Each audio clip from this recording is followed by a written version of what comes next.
Welcome back to Action Figure Obsession. It's your old pal Avian and Loaded, not Aviation and Loaded, as a very exhausted Avian and Loaded called himself, I think, in the previous video. Aviation and Loaded. Oh, man, has this been a day. Well, anyway, I was showing off the what I've done, to use my Valaverse Crimson Shadow Technologies weapons tin and the weapons storage unit, and some of the stuff that's in there is still Valaverse stuff. That case, as I was reminded by rewatching Bobby B's review a little while ago, at Weapons Pack, the weapons tin. I think it came with 98 weapons, and it was $79.99 plus shipping. Mine came with a $20 bill in it, so really mine was only oh god, I got to do math, $59.99, I think. Which was very nice. Some people got $1, some people got $5. I got lucky and got 20. I don't know if anybody got 100 or even more than that. But that sale 3 or so years ago, the holiday sale for Valaverse Action Force, was incredibly successful. So anyway, I was going through the weapons tin and trying to find some weapons upgrades for these three characters. And I think I did pretty good. This is actually a Valaverse revolver. It's kind of a gold sort of mobster, narco criminal kind of solid gold. What do they call that? Is it 45 Magnum or 357? I don't know. It's a pretty heavy duty piece of equipment, though. At least it would be if it wasn't the size of a quarter. But it looks pretty good in Tombstone's hand. This is the fairly recent Marvel Legends Tombstone upgrade that they gave us. That first Tombstone, which I think was on the original Hyperion body mold. That was not a great figure in any sense of the word, and I much prefer this really cool, dapper. Look at the silhouette on this guy. I mean, he's going to be on the cover of GQ, or at least, superpowered mobster GQ. That must be a magazine, right? And the figure is just absolutely stunning. What a head sculpt. I think this was an all new body. I'm not sure if there's any reuse on it. Maybe the shoes could be from Hammerhead or something else. I'm not sure. But just a really, really nice figure. I actually have a second one of this Tombstone that I kit bashed into a suited Destro using parts from the Pimp Daddy Destro with the gold head and what else? The gold head, and I think I put the necklace on him. So yeah, he made a pretty good Destro in my GI Joe classified display as well. But I had to keep at least one of these Tombstones because he's just and he's not a villain that I have a lot of experience reading. I wasn't really reading Spider-Man when Tombstone was coming around and becoming popular, but damn, he sure looks good, doesn't he? Yeah. And let's get these three guns out of the way here, because actually it's two of the same one and then a different one. Now, I have been vaguely aware, and they all look pretty good, right? I have been vaguely aware of these pistols in my collection. I had given them out. One of them, I think the one on the bottom, I had given to my Sergeant Slammer figure. In the UK, they weren't allowed to call Sergeant Slaughter, so they called him Sergeant Slammer. So in my G.I. Joe classified display headcanon, Sergeant Slammer is actually a UK soldier who looks remarkably like Sergeant Slaughter. Perhaps he even admired Sergeant Slaughter and copied himself after him. But what I have added to him to distinguish him from the Sergeant Slaughter figure is I gave him this Marine cap instead of the... actually, I'm not sure if that is a Marine cap. It might just be an Army cap, or cover, I should say. Yeah, I don't think it has the points, so it's probably just Army. But I gave him that cover anyway, and then this arm gauntlet from the first G.I. Joe classified Gung Ho.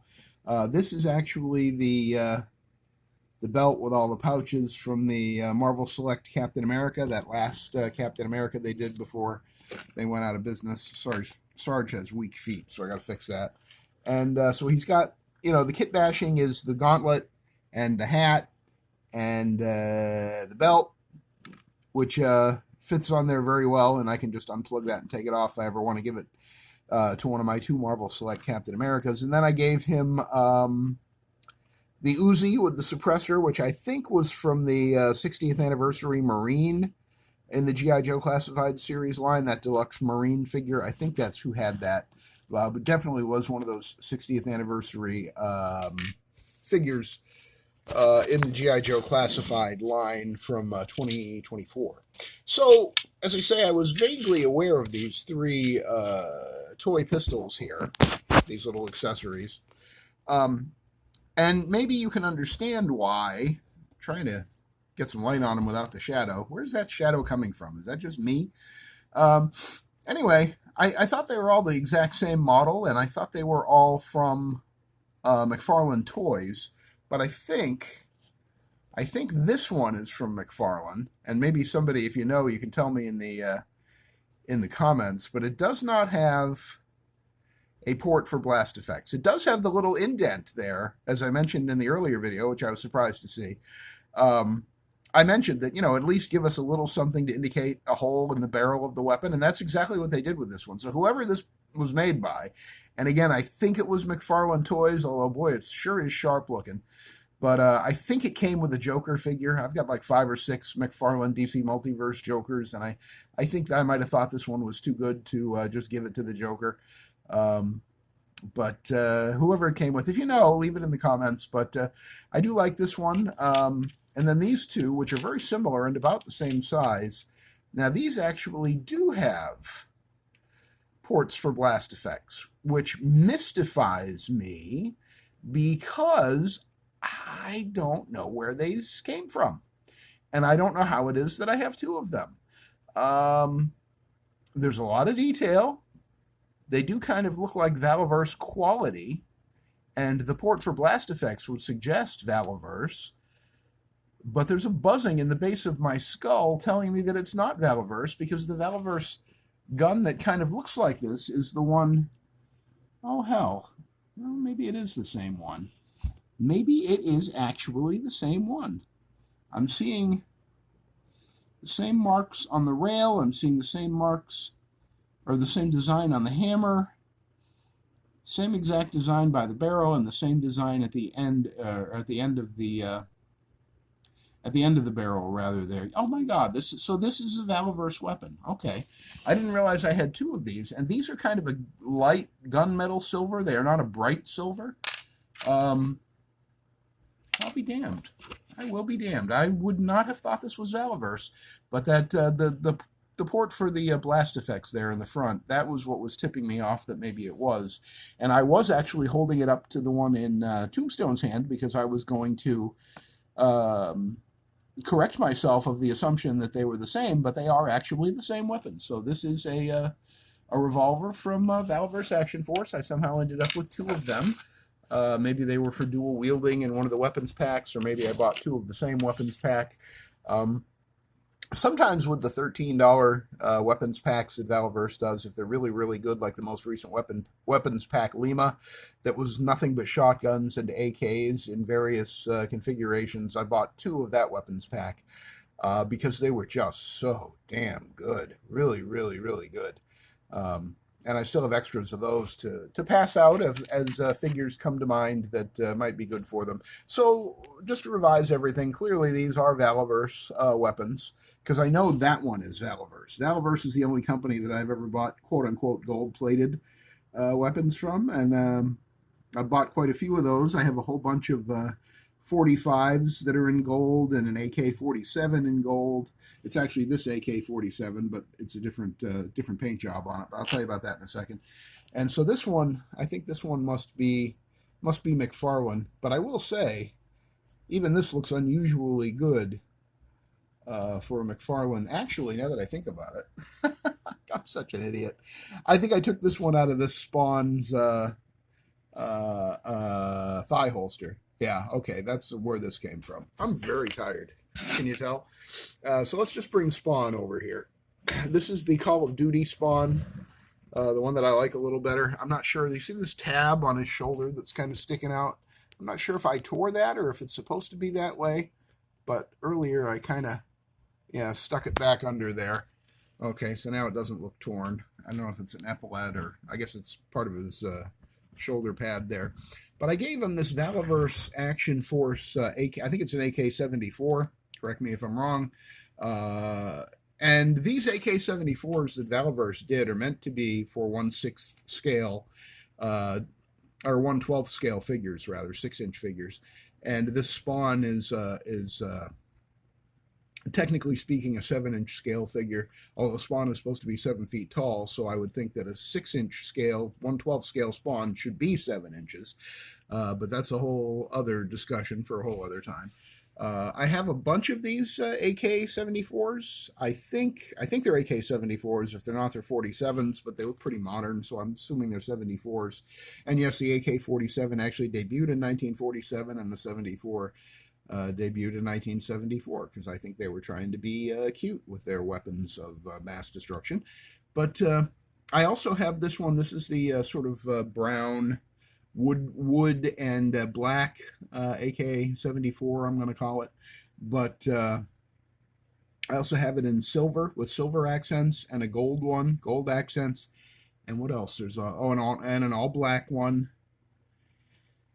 And I think there might be one other one as well. I think I have 5 of them total. But anyway, they look really good with any 7-inch scale figure. I mean, technically speaking, if you were to go by the fact that Spawn should be 7 feet tall, around 6 foot tall people, these figures are all, frankly, honestly, in 1/12 scale, 6-inch average, because Spawn is supposed to be 7 feet tall. Tombstone looks to be about 6.5 feet tall.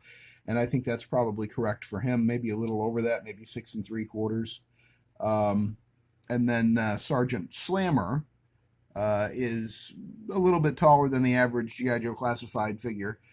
He might be 6.5 inches. He's closing in on 7, I think. Actually, Spawn might be more than 7 inches. But I actually have a measuring tape, but I'm not going to dig it out. I don't care that much. As long as they look good next to each other, I don't really care that much about scale. Like, I'm not getting out the calipers or anything. There are actually action figure reviewers that will drag out a pair of calipers, to make sure that everything's on the up and up. And, I'll give Bobby Valla a pass on that because calipers are part of his tools of the trade. If you go to his Valaverse channel and watch his recent very, very good video, The 7 Essential Tools for a Toy Designer, I really enjoyed that video.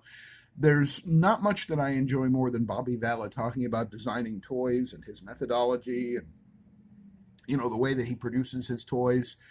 He's done a few about the stuff that he did when he was working for Hasbro, working as a designer in the Marvel Legends line. I can't recommend those videos enough, where he talks about creating the World War II Captain America and the 12-inch Hasbro Marvel Legends line, which I have some examples of right here. There's that 12-inch Wolverine. I'm pretty sure Bobby Valla designed most, if not all of these. I know he definitely did Thor. He definitely did Captain America. And he definitely did Spider-Man way down there, which was basically the early 12-inch version of the Renew Your Vows Spider-Man in terms of the articulation and the accessory loadout. Very, very close to Renew Your Vows. But anyway, I just wanted to show you how I kind of geared these guys up. Sergeant Slammer with his green Uzi, kind of blending in with his, battle decor here with his uniform. And Spawn, the Call of Duty Spawn, I like him much better, much, much better with this than the weapon that I had on him before. What did I do with that? I guess I already put that back in the weapons pack, or the weapons tin. I did give Spawn the Valaverse, the same one that Tombstone has back there in gold. I gave him that revolver in gold so that I could pull out this revolver from McFarlane that actually came with this Spawn. I'm remembering now. Slowly it's coming back to me. Because I just thought that this looked really good, and I think that I can do something better with it than just have it. I mean, if it's just sitting in this holster of this Spawn, it looks black anyway, pretty much, except for the hammer. So, I'm gonna find somebody else to give that to, because I think that's a lot of fun. But with his ear pro on and his AK-74, this Call of Duty Spawn is looking pretty damn good, don't you think? And I'm not a pro war guy. I'm not a big gun guy. But I do admire the workmanship that both McFarlane with this action figure and Valorverse with this rifle put into what they were putting together for people. And I mean, I just think that's a beautiful figure. I really dig it. It's, you know, I told you that I like my favorite Spawn in my collection is the one from the Batman Spawn 2-pack, but I think this is my second favorite one. I'm just gonna go on record and admit that right out loud. And then of course Tombstone with his Valorverse piece of bling there, his gold-plated revolver.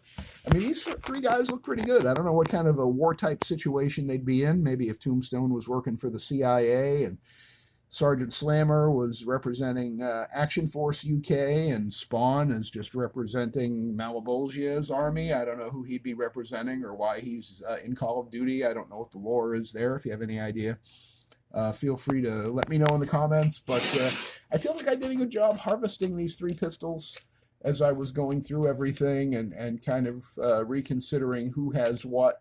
Because I think that those are going to look really good with some of my figures. I don't know when. I will certainly let you know if it's anytime soon. But I wanted to just give you this as a little sort of addendum to the weapons crate discussion earlier today. And I think that that probably is just about all that I have to say. And I do need to go get some caffeine because mouthy not worky. Very tired. It's been a long day. But I do appreciate you guys spending some time with me today to watch these videos. Kind of took my mind off of some serious stuff going on in the house and in the family, and hopefully things will resolve themselves for the better, and tomorrow will be a better day. I mean, we solved some problems today, and we solved some mysteries, and now it's just a matter of kind of putting a button on it and moving on. So I think it'll be better from here. Thanks again for joining me for this action figure obsession. If you do enjoy my videos, my content, my whatnot, please do give me a thumbs up, leave a like on the video, comment, subscribe, hit the notification bell when you subscribe so you find out whenever I upload a new video. And if you do like, guys with pews or, any kind of action figures like you might see here on the floor of the Shriners Convention. These guys are all still milling about, hanging around. They still don't know what they're having for dinner, and some of their tummies are rumbling, and this Shriners Convention never ends. So I was like, boy, I wish it would, but I gotta buy some new bookcases to bring a halt to these crazy proceedings. Anyways, thanks for hanging out, and I will see you on the next Action Figure Obsession.